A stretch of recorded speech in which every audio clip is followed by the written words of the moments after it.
2026-এর বিধানসভা ভোটের প্রস্তুতি, শাসকের হাতিয়ার সমস্ত দফতরের কাজের পরিসংখ্যান।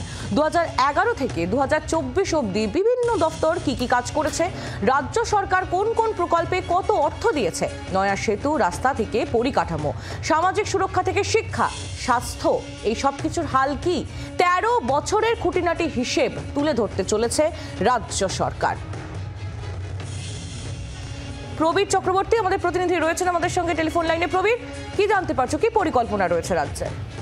এখন 2026-এর বিধানসভাকে সামনে রেখে তৃণমূল কংগ্রেস কিন্তু বলা যায় যে প্রস্তুতি শুরু করে দিয়েছে। ইতিমধ্যেই মুখ্যমন্ত্রীর নির্দেশে মমতা বন্দ্যোপাধ্যায় এই তিনবারের মুখ্যমন্ত্রী সরকার চলছে তার নেতৃত্বে। বলা যায় যে এই তিনবারে 2011-24 এখন পর্যন্ত বলা যায় 3টে টার্মে মমতা বন্দ্যোপাধ্যায় সরকার ঠিক কি কি কাজ করেছে, কোন কোন কাজ করেছে, উন্নয়নমূলক কোন কোন প্রকল্প করেছে, কত মানুষ তার পরিষেবা পাচ্ছেন, পাশাপাশি দাঁড়িয়ে রাস্তাঘাট, পানীয় জল, সেতু নির্মাণের ক্ষেত্রে, উন্নয়নের ক্ষেত্রে কোথায় কাজ হয়েছে, কত টাকার কাজ হয়েছে, রাজ্য সরকার কত টাকা দিয়েছে, এই বিস্তারিত কিন্তু রিপোর্ট তৈরি হচ্ছে। ইতিমধ্যে মুখ্যমন্ত্রী নির্দেশ দিয়েছেন শোভনদেব চট্টোপাধ্যায় এবং ব্রাত্য বসুকে, এই দুজনের নেতৃত্বে কিন্তু কার্যত এই পরিসংখ্যান গড়ার কাজ চলছে এবং প্রতিটি পরিসংখ্যান পুস্তিকা হিসাবে কিন্তু বেরাবে এবং দলের প্রতিটি নেতা কর্মী সবার কাছে কিন্তু এই পরিসংখ্যান পৌঁছে যাবে এবং 2026-এও যে মমতা বন্দ্যোপাধ্যায় সরকার উন্নয়নকে সামনে রেখে নির্বাচনে যেতে চলেছে, এটা কিন্তু তার একটা ইঙ্গিত বলে মনে করছে রাজনৈতিক মহলে। প্রবীর, ধন্যবাদ। প্রবীর চক্রবর্তী আমাদের প্রতিনিধি ছিলেন আমাদের সঙ্গে।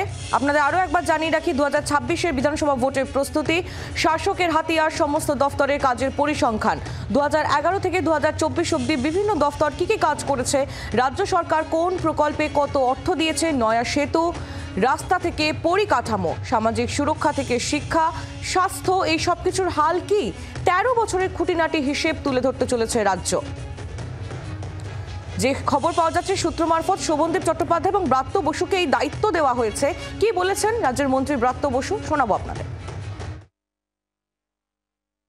শোভনদা একটা ড্রাফট তৈরি করেছেন, ড্রাফটটি আমাকে দিয়েছেন।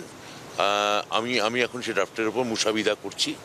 আশা করছি যে তাড়াতাড়ি আমি ওটা মুখ্যমন্ত্রীর কাছে বা দলীয় স্তরে জমা দিতে পারবো। আমাদের 11 সাল থেকে 24 সালে সরকারগতভাবে আমরা কি কাজ করেছি, যে উন্নয়নের যে ফিরিস্তি বা ফর্দ, সেটাই আমরা দলীয় স্তরে প্রচার করব। তার জন্য এই ড্রাফট বা প্যামফ্লেট তৈরি হচ্ছে। বাংলার আওয়াজ, বাঙালির আবেগ, জি 24 ঘন্টা।